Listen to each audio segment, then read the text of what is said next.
You didn't put me in facts. I didn't Okay, so to start again, here we go. This is the standard we're talking about. Now we touched on it prior to the FSA, obviously, but we didn't do the last part of it. Mostly because you weren't going to be asked specifically what fallacies there are. But once you know these, it's going to be a lot easier for you to identify them and do the rest of the standard. So it says delineate and evaluate the argument and specific claims in a text. So we've done that. We've read arguments and talked about what claims they were making, the evidence they used to support it. Daniel, please. Assessing whether the reasoning is valid and the evidence is relevant and sufficient. We've talked about that. And here's the part we're focusing on now. It says identify false statements and fallacious reasoning. Does anybody already know what fallacious reasoning is? Can you please give us the language award? Fake reasoning. You mean the origin? That's perfect. Yeah, fake reasoning. So fallacies or fallacious, you could just think of that as being fake or just not logical. All right. So the first thing we're going to do is write down the definition of what logical fallacies are. So here it is. Logical fallacies are about inaccurate Where you at? or intentionally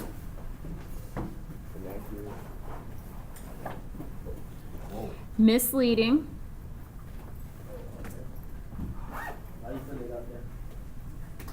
so that you can copy it. Applications of logic.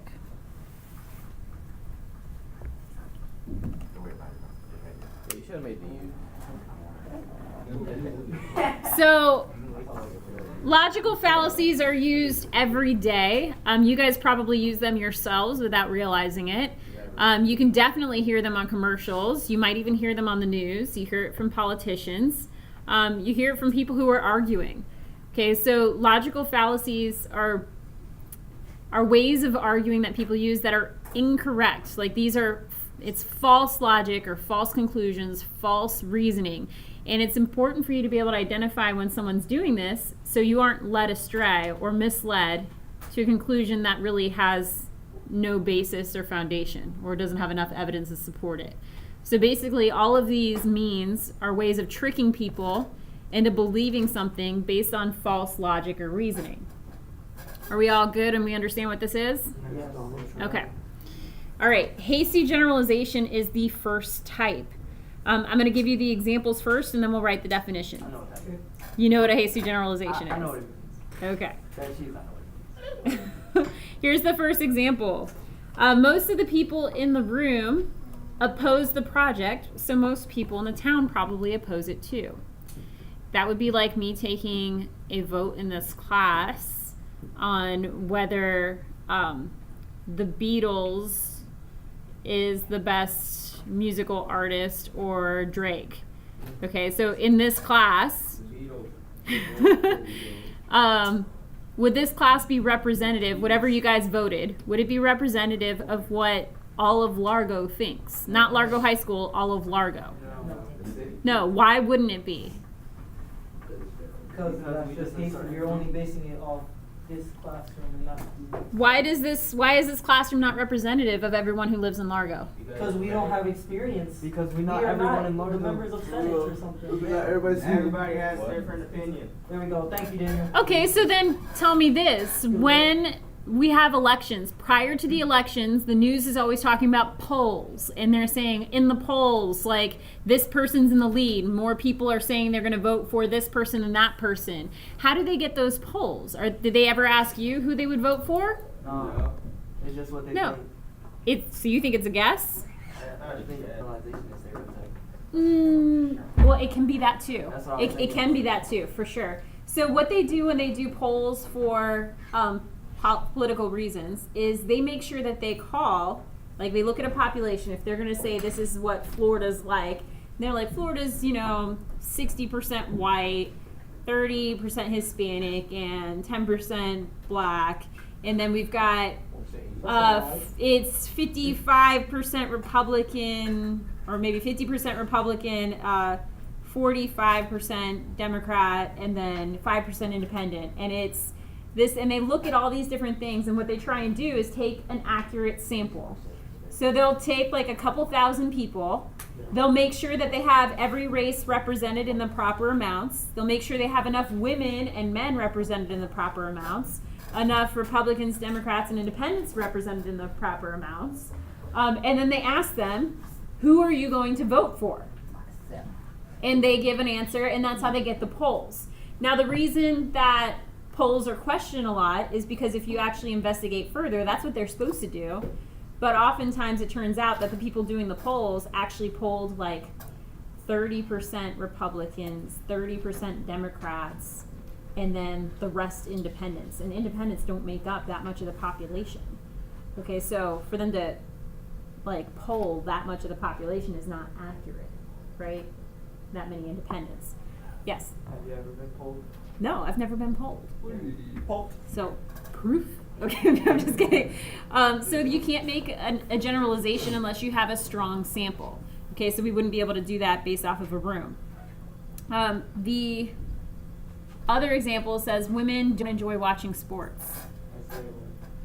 That is stereotyping, but it's just saying that in general about women. It's not even saying most women. It's just saying women don't enjoy watching sports. That's like some women do. So, exactly. So, all you would have to do is find one example of a specific woman who enjoys watching sports, and you will have proven it wrong, right?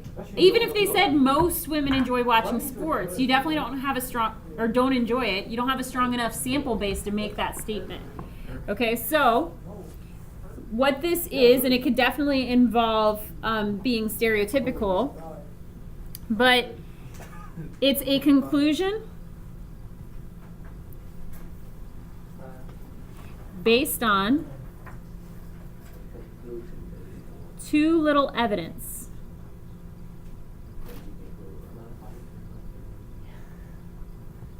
A conclusion based on too little evidence.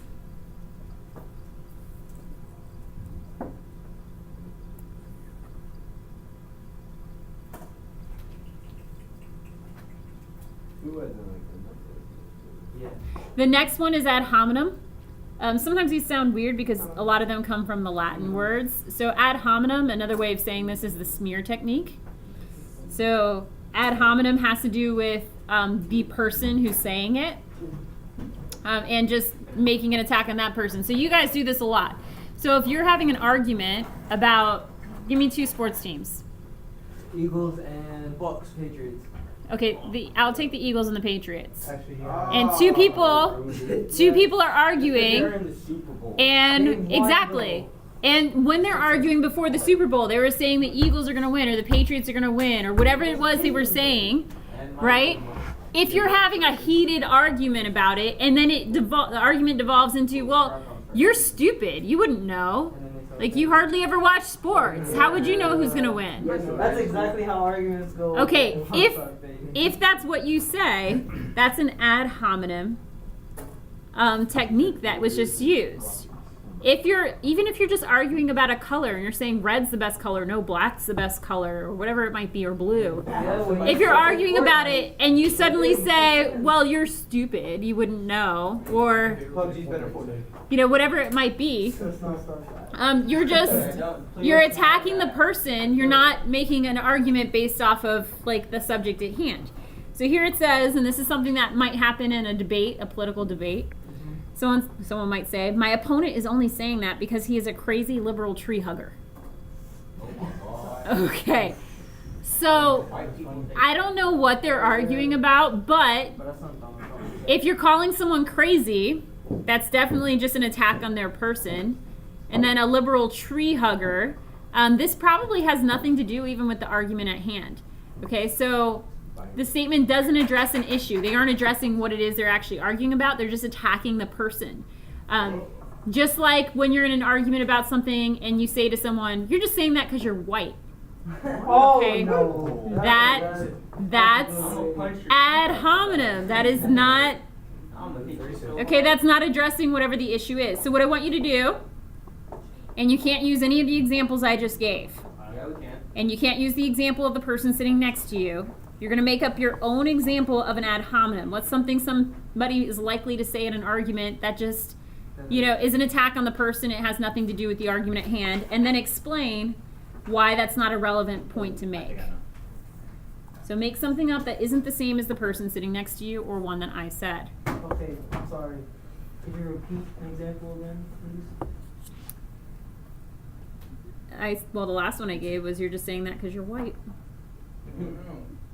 Puerto Rican. Can't be. And what we put in the I'm on high side. Oh wait, no, that was the example. My fault. My fault. You're just making up an example of what someone could say if they were using ad hominem. Wait, No, I mean the third box. No explanation. Oh, this one, you're saying why that's false. So, like, if you're arguing about sports, like we were saying, oh, you don't even, how would you know? You grew up in Philly. People in Philly don't know anything. That would have nothing to do with which team is going to win the Super Bowl. Okay, so you would explain that. He is too. I want to say they could give me an example. It could be anything. You don't even have to say what they're arguing about. Just give me something that people might say in an argument that is just like an attack on the person or a group that they belong to. And it has nothing to do with an argument that they might be having. So I could be like, you don't even know what you're talking about. You're just agreeing with somebody else saying. Yeah. You don't know what you're talking about because you're a follower. Boom. All right, so once you're done doing that, you've got your example and the explanation. You're going to write down the definition. I'm going to put it up here, so if you're still writing, that's okay, but I'll have it up here for you to copy. So an attack directed at the character of the opponent rather than the issue at hand.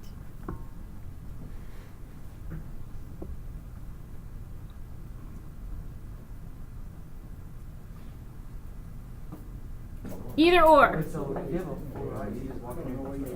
Guys, you're a little distracted.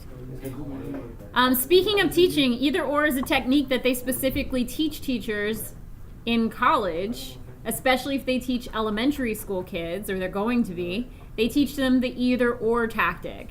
And so when you have a student that doesn't like doing work, they don't like being told what to do, you go up to the student and you say, would you like to do the assignment today on white paper or blue paper? And the student will be like, blue paper, because everybody else has white. So they'll take the blue paper, and without even realizing it, they've now accepted the assignment. They're going to do the assignment. Okay, so it's you're giving them a choice that really doesn't matter to you. And now they're willing to do the assignment. Okay?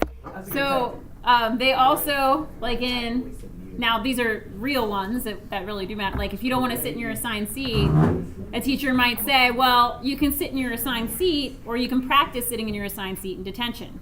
Whoa. Okay, and they give you two options, and then you choose which one you're going to use, which one you want. There's always a third option. Can I use the bathroom? Huh? You know how the teacher be like, can you use the bathroom? Just walk out the class. I hate Yeah. that. I walked out the classroom and I went to use the restroom. Yeah, but then there's consequences that follow. But anyways, okay, so those are examples of how people might use them. However, when you're in an argument, they use it differently. So in an argument, you're going to pretend like there are only two sides to this. Either you're with me or you're against me. There's no middle ground. Or they'll say you're either this or you're that. And it's an either or technique. So here's the example. This is one that was actually an argument that was made before schools have become, what they are today. So back in your parents' day. There was an argument about corporal punishment and whether it should be allowed in schools. Because previously, they've been spanking kids, forever. It's the teachers and the principals and whatnot. And some people were like, oh, we should probably stop that. So the argument was, we must maintain the firmest kind of discipline, including corporal punishment, in our public schools. Or we can expect chaos, disorder, and the disintegration of education. Like there won't be any learning going on. It'll just be chaos. Is this true? Yeah. So we obviously don't use corporal punishment. Would you say that we're not learning anything and that there's utter chaos and going on? Yeah, Yeah, so So we learn things. Yeah, so what's happening here, I have the explanation. Give me 1 second. It says the two alternatives presented are extremes. Either firm discipline resulting in order versus relaxed discipline resulting in chaos. The statement ignores moderate methods of discipline like detentions or, you know, whatever else might be like an alternative punishment that doesn't involve actually hitting a student. Okay, so they're totally leaving that stuff out. Yes? Corporal punishment is physical punishment where they like spank you and whatnot. Yes. Alright, so like corporal punishment, if there's like a fight in school, and the teacher just like steals a kid, like just like hit him. They wouldn't have they didn't punch kids back then. But you would get spanked. But you wouldn't get in trouble. You could get slapped. So you Like wouldn't get in trouble. if you like the private Catholic schools, they had a ruler and they would smack your hands, stuff like that. We did not come out. Okay. Okay, so here's what an either or tactic is. All right, we're on the next one. False authority. This one's used a ton in commercials. I got an example. Okay, let's hear your example. Alright, so like when you're a kid, it'd be like if your bigger brother would be in charge of you. So like they're not the authority, but like they're in charge of you for a minute. You lost.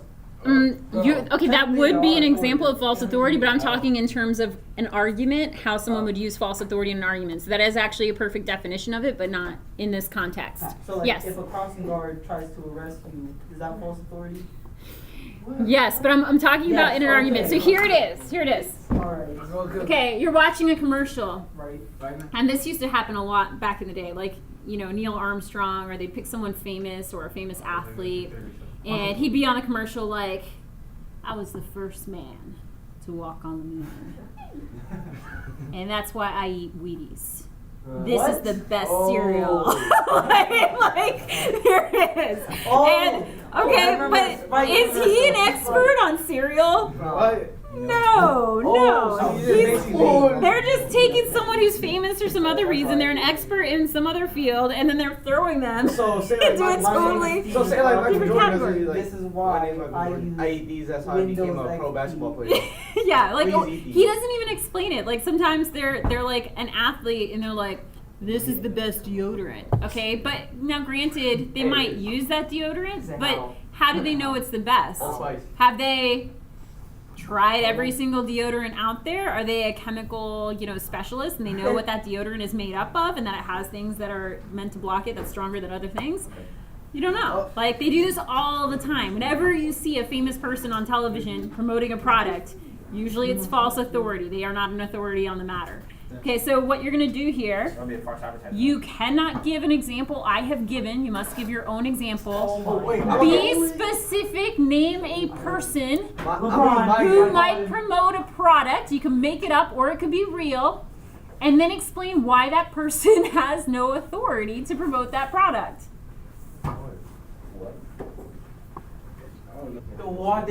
I just You did the did not same do that thing one. all day. So what do we have to say on my day? Because I just did the same. Okay, you cannot do one that your neighbor's doing or that I said. We're not Make even up, neighbors, bro. We pick an authority, pick someone who's famous, I think that's early, though. and then have them promoting a product that has nothing to do with their area of expertise. You did not. But I did a Sprite commercial. He did the same thing. You did not put. So that shouldn't Okay. count. But it doesn't even have to be a famous person. You could just say 2 + 2 = 4 because Miss Quiroz says so.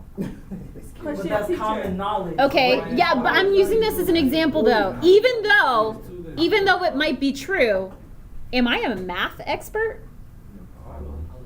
No, I'm an English teacher. I'm not a math, but like, I do know basic math. Okay, but what I'm saying is I'm not the expert you should be citing on that. Like, if you want to cite an expert, cite a math teacher, not an English teacher. That doesn't make any sense. So then what we I'm gonna still put do my Sprite commercial. So what do we do to in the what we put in the explanation? Like, what- Why that person is not an authority on whatever it is they're selling. Because All right, so you guys should be either close to done or done right now. So I'm going to go ahead and write the definition for you to copy. It's citing an expert on one subject as an expert on another. Yeah. Like sight. Seeing. aren't those words called like idioms or something like that? Like if they got words like sights and sight, like those two, is it like an idiom? Oh, no, it's not an idiom. An idiom is a saying that It's something like doesn't quite make sense. Like, don't be such a wet blanket yeah. is an idiom. Like All right, are we ready to move on? Okay, slippery slope. This one, gentlemen, hold on. Okay, I know you've got me, but let me talk. All right, a slippery slope is ironic because people will actually tell you it's a slippery slope. I mean, they're basically saying, I'm using a fallacy here to explain this to you. So let me give you an example. Hold on. If there's a woman on a diet, right, and you see her about to eat an M&M and someone tells her, whoa, no, you don't want to do that. If you eat that M&M, you're going to end up eating the whole bag, and then you're going to go in the cabinet and you're going to eat a whole bag of chips. And then before you know it, you're going to gain 40 pounds, and then you're going to get depressed because you gained 40 pounds. Then you're going to start eating more, and then all of a sudden you're on my 600-pound life, and you're close to death. I don't know. Okay, but you see how it's like one thing leads to another thing, until eventually it's like this tragic end? That's what a slippery slope is, where they're saying that this small act is going to lead to something very tragic. I thought it was like, you may like say like one person's like, wait, listen to my example. One person's like saying like he's starting eating, right? And next time he's gonna do it again and again because he like won over you. Has to be progressively getting worse. So here's, hold on. Here's the example that's actually on your sheet. If you guys, Sebastian, guys, if you could pay attention. Isaac, if you could pay attention. Okay, so this was an argument that was used when they were first talking about life support and actually allowing doctors to take patients off life support so they could die sooner rather than stretch out their pain, right? Yes.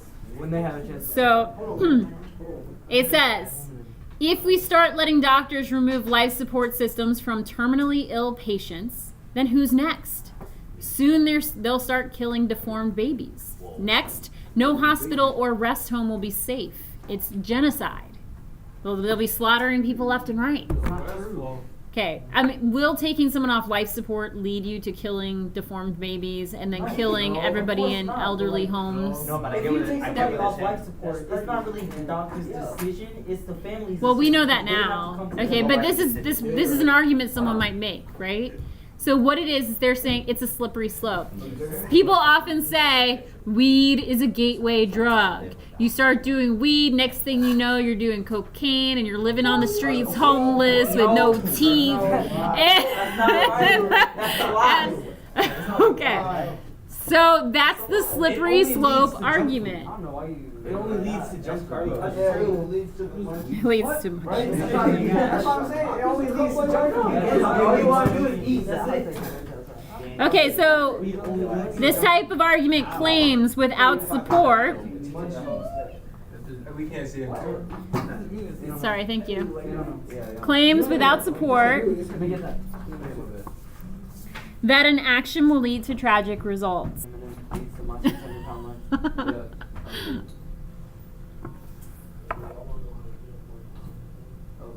Wait, are those real people on my 600-pound life? Like those like Yes. Yeah, like they accept it. Ooh, that's disgusting. I think they get paid. see themselves? Like they get free doctor care or something if they agree Oh, I to thought they the get paid for show. like ooh, like to go to a grocery shop. People really die from being fat? No, they're It's called diabetes. If you Everybody with diabetes is not fat. if you do an autopsy on someone who's obese, when they take out the organs like the heart and everything, the heart is even covered in fat. that junk Like, little blubber and all that. Fat is growing over their organs and it compresses their organs so that the organs can't function correctly. It shortens your Why can't they lifespan. just become skinny? Isn't that why Why can't they just become skinny? Oh, also not. Oh, I don't Think know. about it. Okay. All right, the next one. Have you guys seen the show Scooby-Doo, like the actual episodes? Bro, I heard it. Yes. Okay. Have you guys heard of the character on Scooby-Doo? He's in it every now and then. He's Red Herring. Have you heard of him? Man, I don't even watch. Fred on the show likes to blame whatever's going on red herring. He always thinks red herring is responsible. Okay, you guys starting to spark anything? No. No? Okay. I only watch the movie. Well, that's okay. Red herring in the show, Scooby-Doo, is actually named after this tactic right here. A red herring, this whole name came from when hunters were training their dogs to follow the trail of a fox or to follow the trail of whatever animal they're teaching it. Some animal that has a faint scent, like it's hard to follow, like you have to really be looking for it. So when they were training the dogs to hunt foxes, what they would do is they would take a red herring, which is a fish that's really stinky, and they would drag, so like if the trail of the fox goes this way, they're going to drag the red herring across the ground perpendicular to that path, right? So it'll go right across the path. And they kept training the dog until the dog would no longer get distracted by that strong scent and follow that one instead. They kept training the dog until the dog would continue to follow the fox scent, despite the other scents. So the red herring was a distraction. Okay, and people use this in arguments. They'll throw out a red herring. Like you get in trouble, like when you're a kid, for eating a cookie out of the cookie jar, and your brother is standing next to you, and you're like, well, he ate one first. That's a red herring. Like you're in trouble. You're trying to divert attention to someone else. Here's another example. No, you just.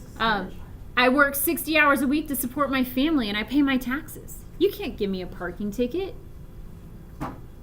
This guy's trying to distract the officer, right? So he's trying to make him feel bad because He's trying to make him feel bad. Like, I work 60 hours a week, I pay my taxes, I'm a good citizen, I just, parked illegally once. I swear I don't do this all the time. Okay, but here's the thing. The central issue is a parking violation. Paying taxes and working hard have nothing to do with the central issue. Yes? Would another example be like, if you caught me on my phone and then I said, call us at your phone now? Yeah, that's another red herring tactic. Exactly. So here's what it is. Introducing an irrelevant issue to draw attention away from the central issue.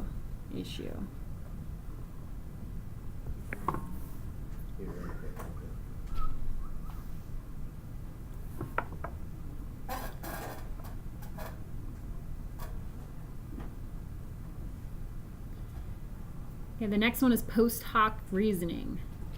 Okay, post hoc reasoning is when something happens and then something else happens directly afterward and you blame it on what happened right before it. Okay, so athletes do this a lot. Like, I wore my blue socks today and we won the game. I mean, it had to be the blue socks. I'm gonna wear the blue socks every time we play so we win the game. So basically like It's almost superstitious, but it can also be other things too. So here's the example here. Imagine that you were ill after eating fish at a restaurant. You automatically assume that the fish was to blame for your illness, but it could have been breakfast. It could have been the side dish. It could have been a dirty plate. It could have been a number of other things. It didn't have to be the fish. You're just assuming it because it came right before. Back when we still thought the earth was flat, a common thing scientists believed was that when it rained worms. The reason they believed this is because there was no cement or anything, right? So when it rains, the moisture gets in the soil and the worms rise to the surface. So they believed that it actually rained worms because every time it rained, you would find worms on the ground. Okay, so that obviously was not a good conclusion to draw there. Hang on. We all know that the earth is round, right? No. That's so irrelevant. Okay. This is irrelevant. I'm just saying. So here it is. It's irrelevant. One event is said to be the cause of a later event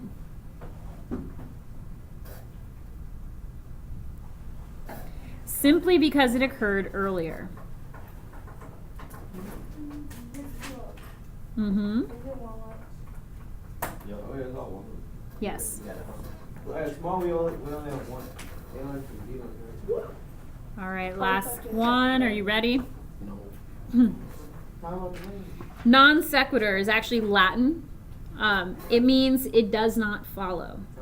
So what's going to happen is you're going to make an observation, and then the conclusion you draw from it doesn't make sense. Like, or it isn't logical. I mean, you can see where maybe that person might think that, but it's not logical.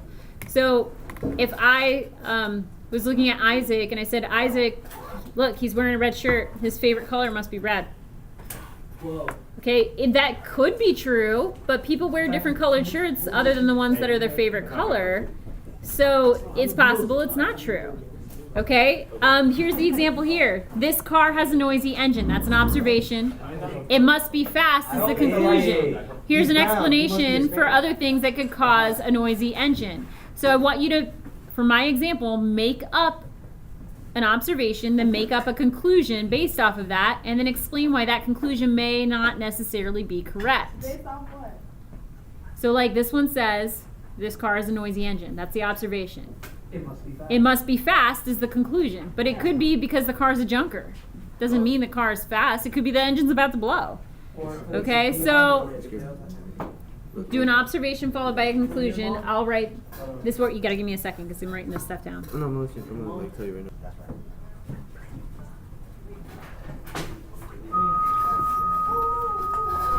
On the back, I want you guys to write 1 to 2 sentences on why this is important for people to know. Do not talk about school or reading papers or writing essays.